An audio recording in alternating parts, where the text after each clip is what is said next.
आज ऑनलाइन सामाजिक कालांश को चतुर्थ श्रेणी समस्त शिशु भाई भौणी को स्वागत। तो आज आम प्राचीन काल वर्तमान पर्यंत मनुष्यर प्रगति विषय आलोचना करवा।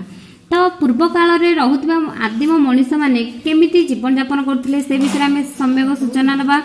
जे आदिम मनीष मैंने वन जंगल रोते गचर बकल पिंधुले आ कौन करते फलमूल और पशुपक्षी शिकार करके जीवन यापन करुले। ताले क्रमे क्रमे कौन है जीवन यापन प्रणाली किसी परिवर्तन घटला आउ निजर आवश्यकता पूरण पर नुआ नुआ जिनस प्रस्तुत कले।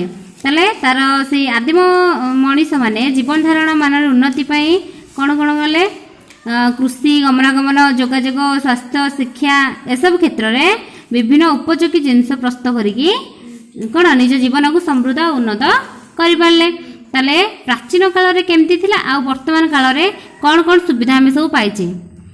तो देखा आजिकल मनीष जीवन यापन क्षेत्र में प्राचीन जुगर मनीष अपेक्षा विभिन्न सुविधा सुजोग पाऊँच से पाउथिबा सुविधा सुजोग गोटे तालिका करवा। जमी पूर्व काल में स्कूल नाला पक्का रास्ता नाला टेलीफोन नाला किंतु यही काल में आमर अच्छी प्राचीन जुगर नाला। तो आउ कौन कौन अच्छी सेमती कि डाक्तरखाना अच्छी बैंक अच्छी कंप्यूटर अच्छी सिनेमा हॉल अच्छी खबर कागज आम पढ़ी पारे जहाज डाकघर मोबाइल इंटरनेट टेलीविजन विद्युत रेलपथ सड़क पथ एसबू आमर सुविधा सुजोग पाचे। तो ये देखा प्राचीन काल वर्तमान पर्यंत आजिकल मनुष्यर जीवन यापन प्रणाली सरस सुंदर और सुखमय होइछि। से निजर बुद्धि खटाई सुंदर बासस्थान मान निर्माण करी से बसवास करुछि।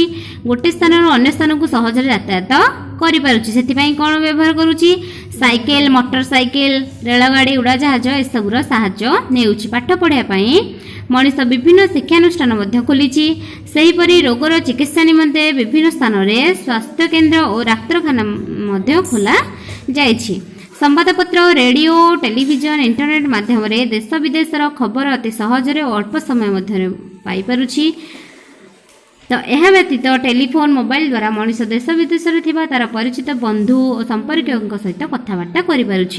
वर्तमान मनीष परी प्राचीन कालर मनीषर जीवन यापन प्रणाली सहज और सुखकर नाथिला।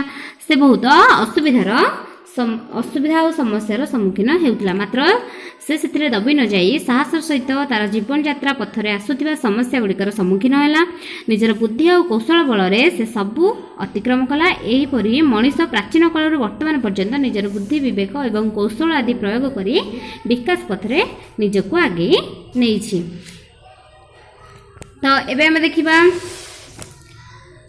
आस आम प्राचीन काल आज पर्यंत मनीषर जीवन और सभ्यतार किपरि विकास घटी से विषय आलोचना करवा। आउ तुम्हें जानते जंत्रपातिर नाम लिखि सेगुड़िक केम कम लगे ताहा सब ये लिखा। जंत्रपातिर नाम लिखा आ तार व्यवहार कौन करुचे सेगुड़िक आम लिखा। ताले आम कौन जानले जे आदिम मनीष माने कालक्रम निजर बुद्धि विवेक और कौशल आदि प्रयोग करके निजको से विकास पथरे आगे नेले। कहीं प्राचीन जुगर मनीष मैंने वन जंगल रोते एबे कौन आम घरे रोचे आ कौन पहाड़ गुंफार अति दुख कष्ट बसवास करते किंतु आजिकल मनीष से घरे रोचे आराम रोचे आउ से माने कौन बनरू संग्रह करता फल मूल आ शिकार करता वन्य पशु पक्षी मान कंचा मांस खाऊले किंतु आजिकल मनीष कौन करुच्ची खाइबा को आमर कौन रांधिक आम खाऊे। ताले जेतेबेले काल परिवर्तन है सेतेबेले से आदिम मनीष माने निजर बुद्धि विवेक और कौशल आदि के प्रयोग करके निजको विकास पथरे आगे नेले। ताले आमे कौन कौन जंत्रपाति नाम लिखा एपटे आ यार व्यवहार कौन लिखा। तो आम जमी देखिए गोटे उदाहरण कोदाल माटी खोलियापाई ताले आउ सेमती कौन लिखा सेमती देखा करत काठ काटियापाई कईची कन्ना और केश काटियापाई शाबल सेमती गात खोलियापाई लुहा लंगल जमी हल करने ट्रैक्टर हूँ कृषिजात द्रव्य बोहापी हल करने दा हूँ शस्य काटियापाई मंजी बुणा यंत्र हूँ मंजी बुणियापाई